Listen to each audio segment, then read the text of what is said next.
Back नाज़रीन, वापस आ चुके हैं हम। निशो जी हमारे साथ मौजूद हैं और हमने सोचा क्यों बैठ के बात करें, भाई अपना घर है, चलें फिरें घूमें फिरें। आई हूँ मैं पहली दफा इनके पास, बल्कि यहाँ रेस लगाते हैं हम, है ना।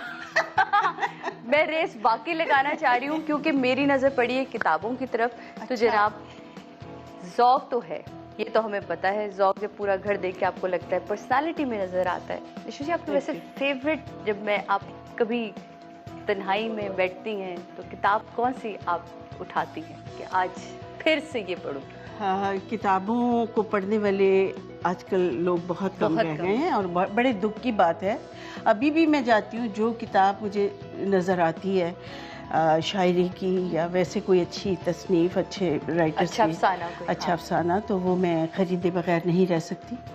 तो कलाम इकबाल, मिर्ज़ा गालिब, अहमद फराज, परवीन शाकिर, मीर तकी मीर और आज के दौरे हाजिर के भी बहुत अच्छे अच्छे शायर और मुसन्निफ़ हैं जो कि हमारा फ़ख्र हैं। और उन्हें पढ़ के यूँ लगता है कि अपने अंदर के दुख को उन्होंने एक्सप्लेन किया है और अपने अंदर के हमारे ही दुखों को, हमारी ही कैफियत को उन्होंने बहुत हसीन तरीके से नरेट किया है। किताबों तक जाएं और किताबों में से कोई अपनी पसंद की किताब निकाल के अपने खूबसूरत लहजे में हमें कुछ सुनाएं और मेरे नाज़रीन को, है ना।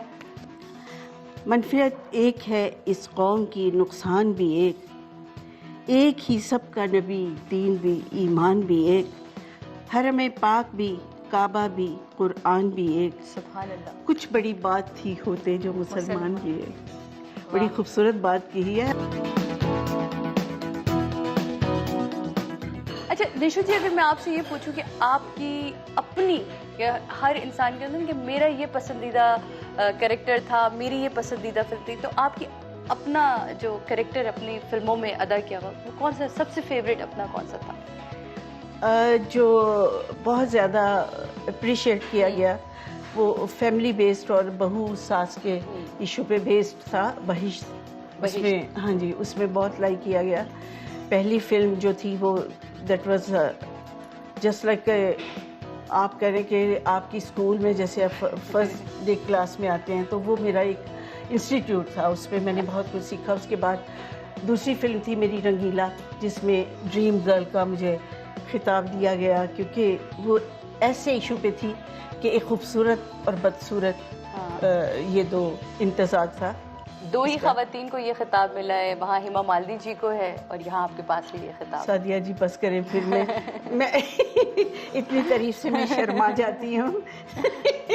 बड़ी यंग एज में फिल्म इंडस्ट्री में गई, कभी ऐसा हुआ कि किसी फिल्म की शूटिंग से वापस आई हूँ और कभी उसके ख्वाबों में रह गई हूँ कि हाय? नहीं, ऐसा नहीं था, कभी भी नहीं। इससे ज्यादा था।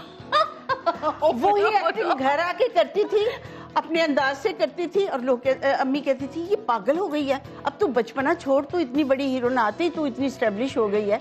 मैं कहती थी अम्मी मैंने फिर ऐसे किया, फिर दोबारा मैंने ये डायलॉग बोले, तो वो एक बड़ा चाइल्डिश सा आता था घर में आके ना, वो सोबर हीरोइन अपना ऐसे जैसे होता ना, उससे बाहर आ जाती थी, उस पर्सनैलिटी से बाहर आके फिर वही मैं घर में अपने उसी तरह मजाक करती थी, सबको हंसाती थी। और घर वालों ने फिर एक्सेप्ट कर लिया? वो तो उनकी मर्जी के बगैर मैं कर नहीं सकती थी। मुझ में इतना करेज नहीं था कि आज लेकिन वो हार गए आपकी जिद और मोहब्बत के आगे। और उन्होंने कोऑपरेट किया और मुझे मतलब ऐसा किया और मैंने साहिबा के साथ कोऑपरेट किया। जनाब, ये सारी गपशप चल रही है, लेकिन क्योंकि हमने थोड़े से अपने सफ़र को आगे बढ़ाना है, सफ़र को आगे की तरफ बढ़ाएंगे, इनसे गपशप अभी गाड़ी में भी होगी इनकी। अच्छा, सफ़र में जा रहे हैं हम, उर्दू वाला या इंग्लिश वाला? वो तो अब आपको मेरे साथ चलने के बाद पता चलेगा।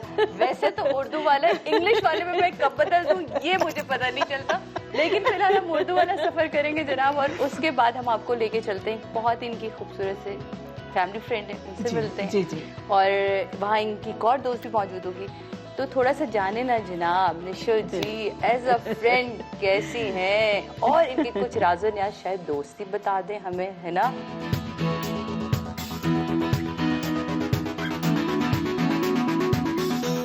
निशो की मोहब्बत कैसी थी? जुनूनी, जज्बाती या बहुत सटल? मैं आपको बताऊं, मुझे मोहब्बत करने का मौका ही नहीं दिया गया क्योंकि मैं इतनी चाही गई हूँ मुझे इतना प्यार किया, इतना अप्रिशिएट किया गया। तो फिर इंसान एक तकल्लुफ में होता है ना कि आपकी तारीफ हो रही है, तो आप उस माहौल को खत्म नहीं होने या देते। गरूर में होता है। नहीं, गरूर नहीं।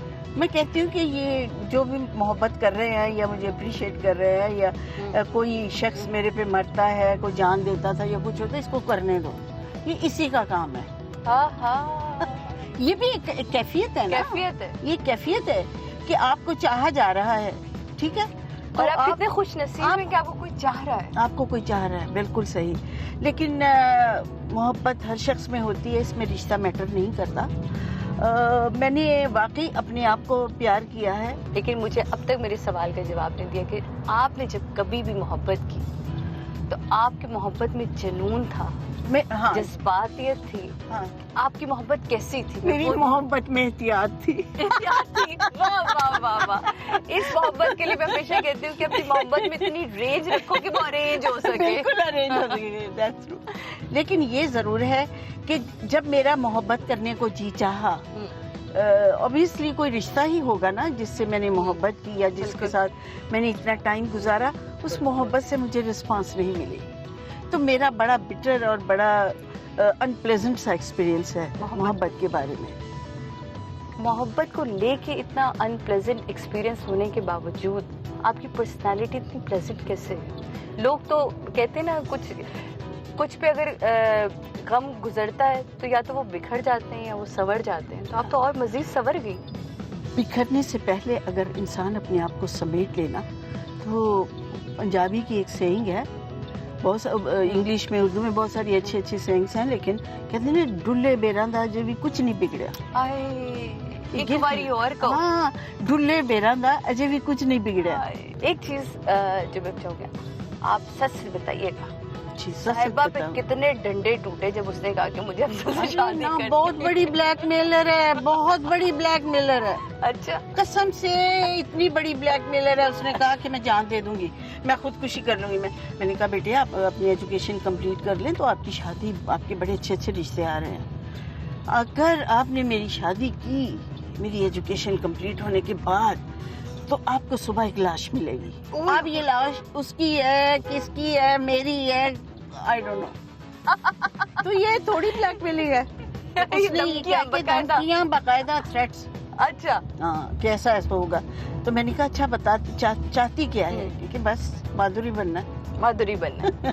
चले, फिल्म में आई और माशाल्लाह यंग एज में आई और बहुत खूबसूरत चेहरा था फिल्म इंडस्ट्री का वो हमारा एक और हंसी, और बहुत ही जल्दी से वो इंडस्ट्री से बहुत ही कम टाइम दे के अपना पीक के टाइम पे, मेरा ख्याल है कि वो बिल्कुल रोज का वक्त था उनका, और जब उन्होंने शादी की जी, उस शादी पे आपने कितने रोड़े अटकाए, ये सच सच बताएं। बिल्कुल। मुझे जब कोई ये क्वेश्चन करता है मुझे बड़ा मजा आता है। मुझे बताएं, मुझे कोई वो माँ दिखाएं जो कहे कि बेटे जरा अच्छी तरह, ठीक तरीके से, मुकम्मल तरीके से इश्क करना। कोई माँ कहेगी? नहीं। अगर मैंने उसमें रोड़े अटकाए, शादी में नहीं, मैंने कहा कि जो ये अफेयर चल रहा है, तुमने कहा मुझे फिल्मों में लाए, मैंने आपको फिल्म इंडस्ट्री ज्वाइन करवाई और पूरा सपोर्ट किया। आप कहती हैं कि अब मेरी इससे शादी करें, तो मैं आई वॉज वरीड कि ये अभी इमेच्योर है। बिल्कुल। ये इसने 5, 7 या 10 फिल्में करके कहा है कि जी अब मैं नहीं काम करती, तो ना करो। मैंने कब कहा था? हाँ। अच्छा, कहते हैं कि बेटियों से ज्यादा माँ को बेटा अजीज होता है। आपके घर में क्या कैफियत फिर मैंने है? कहा था ना, आपने ऐसे वैसे क्वेश्चन नहीं नहीं, करने। मैंने तो कर दिया। क्यों, क्या है कि हमजा ज्यादा प्यारा लगता है कि बेटियां? बेटियां में बेटियों को, वो है ना, आपसे हमको बिछड़े हुए एक जमाना बीत गया, तो उनको अपने घरों में रहते हुए अल्लाह ने खुश माशाल्लाह, रखे। दोनों आमीन, बेटियां आमीन। अपने घरों में खुश हैं। वेरी हैप्पी, और बड़े मुकम्मल जिंदगी है दोनों की। दोनों को बड़ी रिस्पांस और रिस्पेक्ट मिली, मोहब्बत मिली सब। अब बेटा है, मैं हूँ, बेटे की जो जिंदगी है, वो लड़के इतनी देर माँ के साथ नहीं बैठते। तो मैंने कहा कि तुम मुझे ज़रा तवज्जो नहीं देते बेटा, मैं बड़ा लोनली फील करती हूँ। कहता मम्मा क्या करूँ मैं, जब आप सेलिब्रिटी हैं, जब आप आए तो मैं 2-3 कैमरे वाले बुलाता हूँ, जब आप घर एंटर हुआ करेंगी ना तो मैं कैमरे लेके हम भागा करेंगे आपके पास कि आप आ गई, आप आ गई। इस तरह की मोहब्बत चाहिए आपको, या मैं बुके पेश करूँ? हमजा कि आप देखें ना, वो सही तो कहता है आपसे कि माँ बुके पेश करूं या कैमरे वालों को लगाऊं, कि एज भी तो ऐसी है ना, 20-25 साल की उम्र में बच्चों की यही एज होती है। बिल्कुल। वो उनको कहेंगे घर में बैठे तो उनके लिए बड़ा अजाब पड़ जाता है घर बहुत में बड़ा बैठना। अजाब है उसके लिए, बहुत बड़ी सजा हमजा है। ने नहीं कभी सोचा कि मैं जब इंडस्ट्री में आना है कोई इरादा? सोचा है, आजकल वो अपनी बॉडी वॉडी बना रहा है और बड़े एब्स बना रहा है और माशाल्लाह काफी मेहनत कर रहा है और कह रहा है कि मैं आऊंगा तो मम्मी इस तरह आऊंगा जिस तरह आप फिल्म इंडस्ट्री में आई थी। ओह वाह, जबरदस्त जनाब। जनाब हमारे साथ मौजूद है निशो जी और बहुत इनकी खूबसूरत बातें खूबसूरत लहजे के साथ। मिलते हैं छोटे से ब्रेक के बाद आपसे और